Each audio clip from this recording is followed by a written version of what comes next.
Our job is to restore the art of architecture where it captures the ethos of a community and raises it to a permanence that can endure for centuries.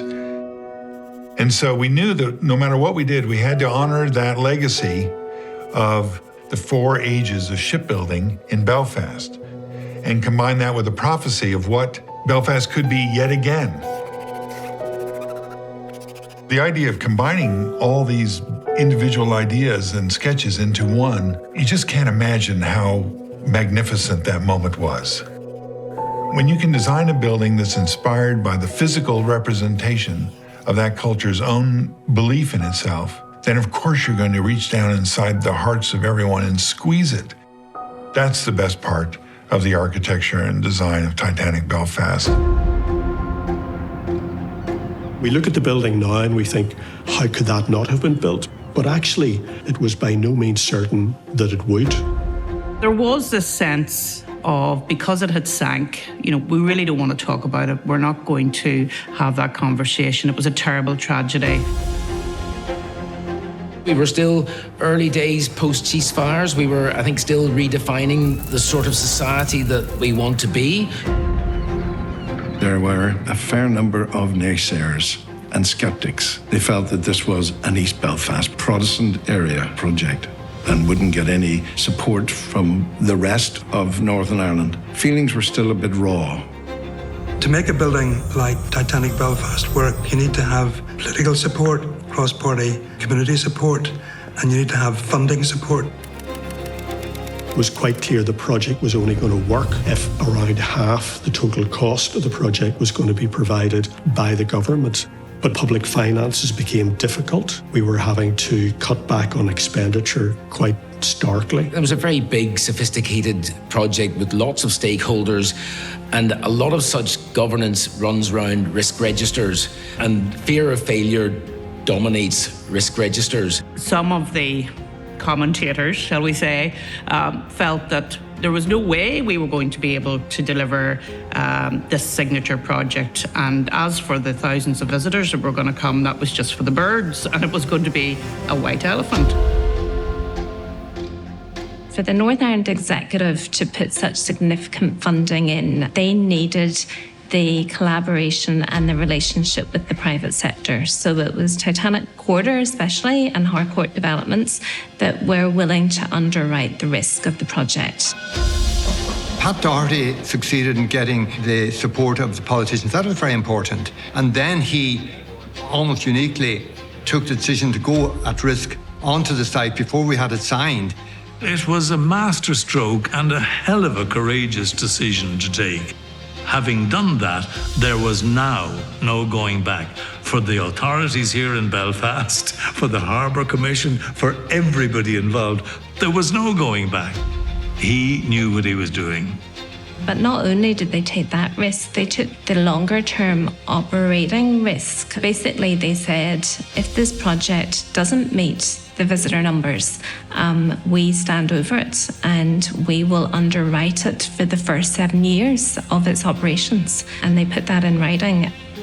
And it was only by the private sector underwriting the risk, then it allowed the public sector to take the risk. It came down to a final decision. I remember I got a phone call and I pulled into the hard shoulder and took the call. It was Peter Robinson. And he said, look, we've got to make a decision tomorrow and I'm not sure. I said, Peter, all I can tell you, I won't let you down.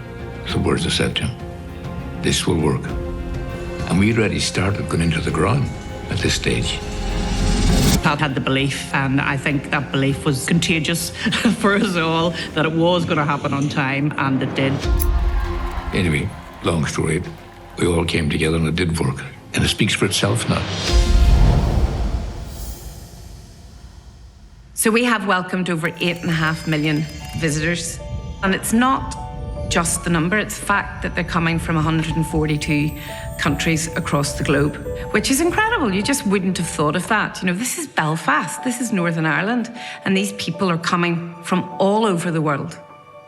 And they're coming to hear about our story.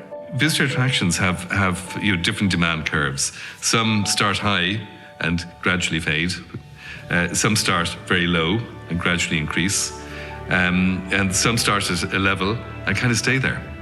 And so Titanic Belfast has started at a high level and stayed there. Pre-COVID, we were getting between 800,000 and 900,000 visitors, and we're back to those numbers again. I think just to be among the people and listen to the accents, people from all around the world coming here, and to see that the vision, the ambition we had for the building has been fulfilled. Yeah, it's been a total game changer. We thought it would be a good magnet to get people to look at Northern Ireland as a destination, and it has done that and more. It's sort of moved the dial on the way people coming to the island of Ireland view their itineraries. No visit to the island of Ireland is complete without a visit to Belfast, without a visit to Titanic Belfast in particular. The tour buses are now following the signs for Belfast as opposed to following the signs for Galway or Clare or Kerry. And that was a significant step shift. That very much encouraged a new hotel building and new bedroom stock. I think the other thing is the 300,000 cruise line passengers that arrive in Belfast every year. Back in 2009, when I first took the chair of the tourist board, that number was 70,000. And there's another aspect to it as well. In the Republic of Ireland, people didn't really think about visiting Northern Ireland. Well, when this building opened, they started to come. 8.5 million people have been through there. 1.5 million of those have been from Republic of Ireland. For me, that's very, very significant, because before I got involved in 2004 here, I'd hardly ever been in Belfast. And I'm from Donegal and I live in Dublin. Now, people are routinely coming to Belfast, and, you know, there's a normalising of the relationship. Titanic Belfast allowed us to attract those people up to Belfast. And then when they came, they realised, oh, actually, it's not too bad up here. It's actually quite nice up here. I might come up again. People come to Belfast to see Titanic Belfast. We know that. We did an economic impact study at the 10-year anniversary of the building. It's generated 430 million into the local economy. That's not the money that the building generates in its day-to-day operations. We don't include that.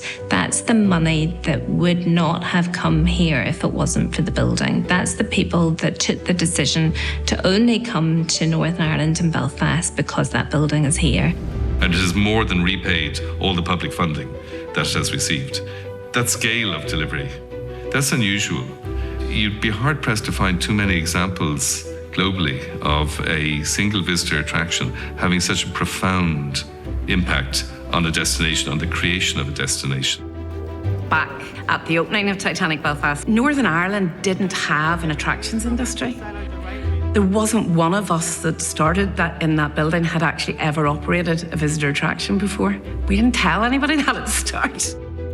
And I think that's what scared me. You know, there were so many people involved in this incredible vision for kickstarting tourism in Northern Ireland. We just felt that we had a responsibility to make sure that it worked. And to do that, we had to do more than just operate a building. We had to support and help grow an industry as well. So we actually, over the last 12 years, have been part of that journey. You know, we all pulled together. And our industry now, the wider impact is 2.3 billion. We employ over 70,000 people across the sector. And the really interesting thing is that whilst this has really grown since Titanic Belfast came in 2012, it's not just about Belfast, because it has pushed out into the regions. Because people are coming and they are staying. The hotels feel the impact, the restaurants feel it, the city feels it, and the province feels it. I just think that's really a marvellous contribution. Any area which has suffered deprivation needs to have a stable political system to allow investment to take place. And hopefully Titanic Belfast provided a foundation for that stable political process to allow other investment to come in. Numbers are a pretty easily understood single measure of success. But beyond that, people now know and acknowledge where Titanic was built. But secondly, any documentary or TV program anywhere near Belfast always has this building in the rear view mirror or in the background or wherever it is. It's an icon. I don't think you could ask for anything more, to be honest, in an exhibition project. It's certainly a career highlight for me because it set out to do something and it achieved it and some. I feel quite honoured that I had a small part to play in its creation because we're paying tribute both to the people who built the great ship itself and to the people who lost their lives on that maiden voyage. So I think for every one of us who was involved, it was a privilege to be in there at the beginning, and there is a deal of pride at the outcome. But the moment for me when I realised I'd worked on something that had that iconic values, when I actually took my own daughter over to Northern Ireland to see it, and I actually picked out a passport and I was able to say, the building your father worked on is actually in your passport. And for me, that was the final stamp, quite literally, to say I'd worked on something that mattered.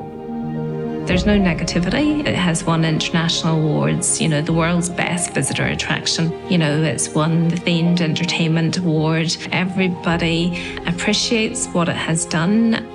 You only have to get into a taxi from the city airport and ask the taxi driver, where should I go? And they'll say Titanic Belfast. They're proud of the building, they're proud of the story, they're proud it's in Belfast. And it's amazing how a physical building can then start to kickstart other areas that we start to feel good about ourselves. That pride has come back now with enormous success, phenomenal success. And it's amazing that they come from all over the world. And it really has raised morale, pride, and it helped the economy enormously. Titanic Belfast is without doubt the best innovation to hit Belfast over the last 100 years. It's what Eric envisaged. He had this build it and they will come mentality. He called it the reciprocity of spirit. You treat everyone as an honoured guest and they will respond in kind. And what he said turned true, his prophecy, where once we built ships, now we build cities. This was an area that Belfast had left behind for so many years. This was a place that no one ever thought could be developed, and they've been proved wrong. Very proud of it, very, very proud of it. This was a unique project, but the collaboration between public sector and private sector was so good. There was trust right across the team. I'm very proud of the fact that it has done so well. I think that's there's a good future. If you went back 20 years, I don't think you would have foreseen it. And Titanic Belfast has been at the, right at the heart. When I look back on the year 2012, our time, our place, the biggest highlight perhaps was the opening of Titanic. It was the culmination of a massive amount of work. But what I recognise now is that that was not the end.